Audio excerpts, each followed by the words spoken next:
Alright guys, welcome to the Freedom to Draw Unsolved Mysteries. This is your host John. I am the leader of the Freedom to Draw Caricatures Party. This was the last episode of Final Appeal section. This is Larry Youngblood right here. And you can go back and look at that case. This is the finished product of that. There's the one before it, in Lanka Can, missing persons case. Got an unexplained death case here, Sarah Rae Bain, and a paranormal episode with Don Decker. These are all labeled on my YouTube channel. And the first one was another Final Appeal with Eric Freen. And we're going to do another Final Appeal section. 116 people in the USA have been freed from death row. 1 in 9 prisoners on death row are innocent. In 3 decades, the percent is 4.1.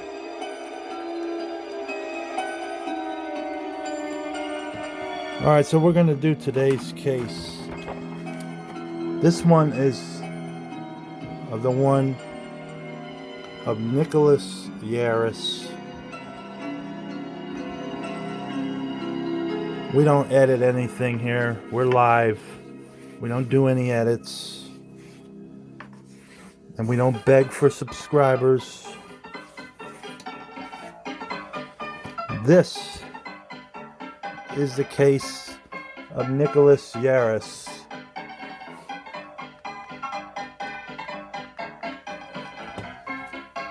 And this case happened in Pennsylvania. The charge was murder, rape, abduction. The time served was 21 years. That is a long time. The sentence was death. Incident date was December 15th, 1981. Well, we're coming on the anniversary of that. I didn't even know that. And I didn't even know this was in Pennsylvania, this guy's case. The conviction date was July 1st, 1982. Exoneration date was September 3rd, 2003. Time served, 21 years. Race of the defendant was Caucasian. Status of him right now is exonerated by DNA. Contributing causes of conviction: eyewitness misidentification, false confessions or admissions, and informants. So this guy had a lot of people, a lot of the decks stacked against him. Type of crime: homicide related sex crimes. Accused pled guilty. No, he did not. The alternative perpetrator identified. They were never identified. So this is also a cold case in Pennsylvania. Death penalty case, yes, it was.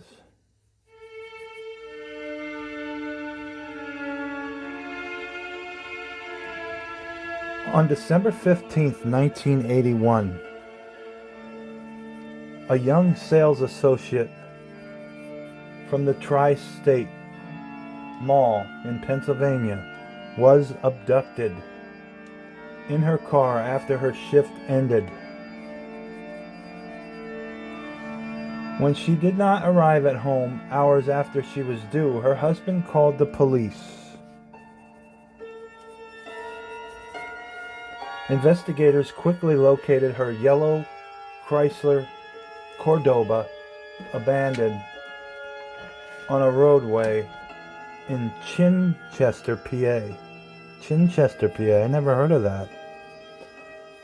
I thought I knew all the Pennsylvania places. The following day, the victim's body was found beaten, stabbed, and raped in a church parking lot a mile and a half away from her car.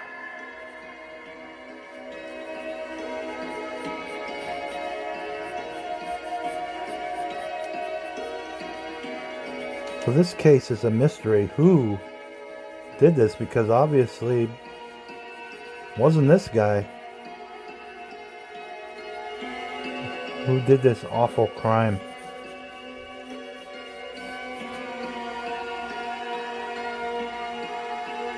She was still clothed, but the murderer had... She was still... Newly fallen snow covered her body, but she was still clothed.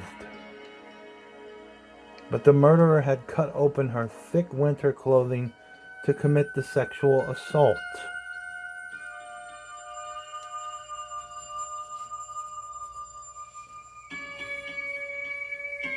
The police determined that she had bled to death from multiple stab wounds in her chest.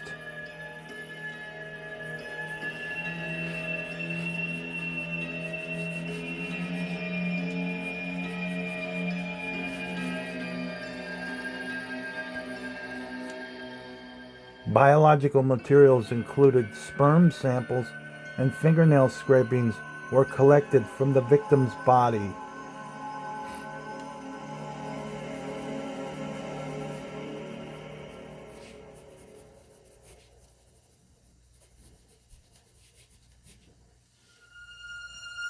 Police also collected gloves believed to have been left by the perpetrator from the victim's car.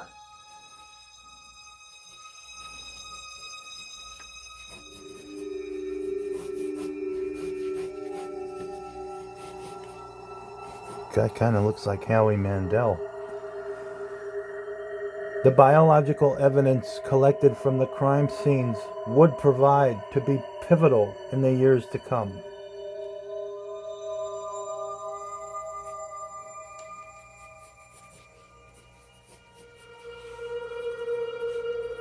Four days after the discovery of the body, police stopped Nicholas Yarris on a Pennsylvania roadway for a traffic violation.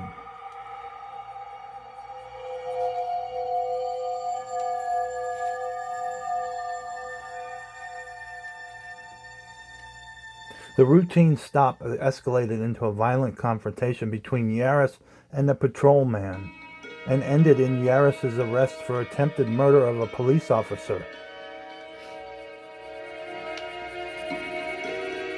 Well, that's odd. Why would he do that? Doesn't make sense.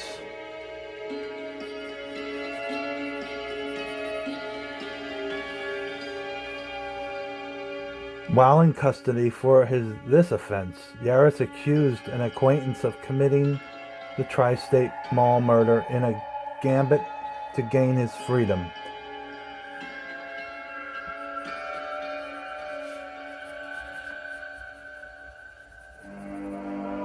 When this suspect was ruled out by police, Yarris became the prime suspect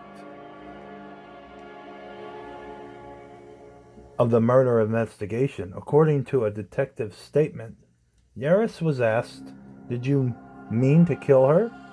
And he responded by saying, "I never meant to kill anyone." This guy obviously doesn't think well under pressure situations. Obvious.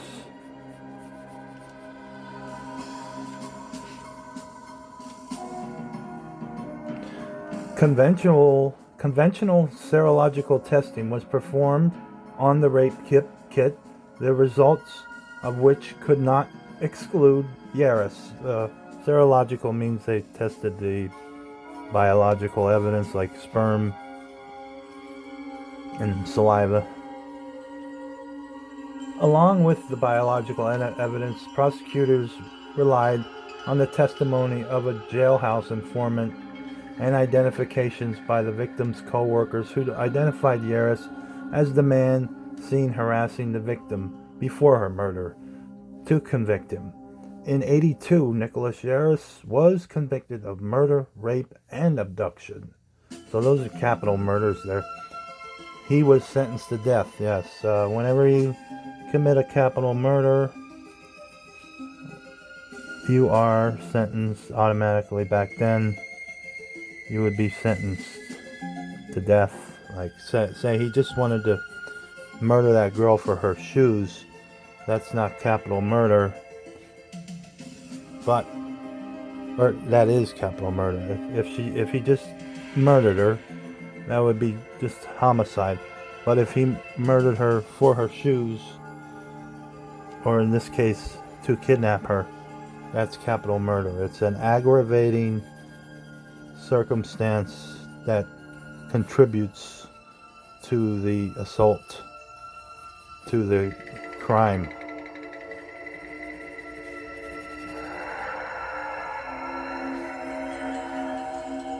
Still, Yarris proclaimed his innocence, leading to a long struggle for DNA testing of the crime scene evidence in 1989. He became one of Pennsylvania's first death row inmates to demand post-conviction DNA testing to prove his innocence.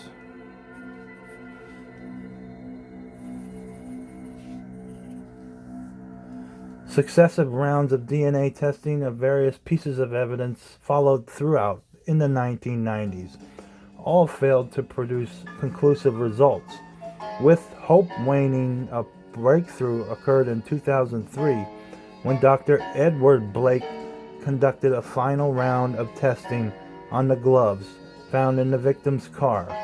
Fingernail scrapings from the victim and the remaining spermatozoa obtained from the descendant's underpants. Significantly, the profiles obtained from the gloves and the spermatozoa evidence appeared to originate from the same person. On July 2, 2003, Nicholas Yarris was excluded from all biological material connected with this crime.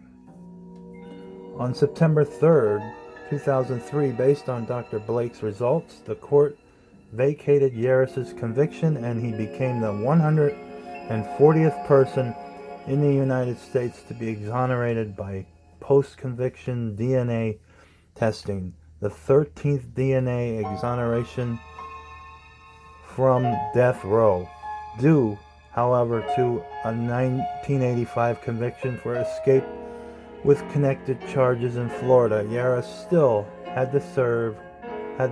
had a 30-year sentence on his record, and he remained in jail.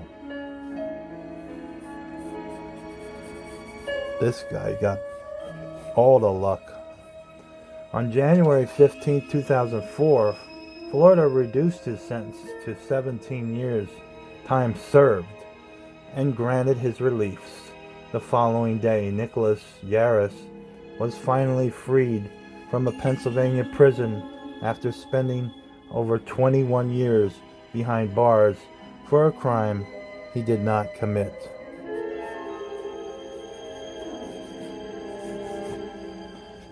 Well, he looks pretty happy in this picture, and I would be happy too. So we're sharing this case. This is still an unsolved case.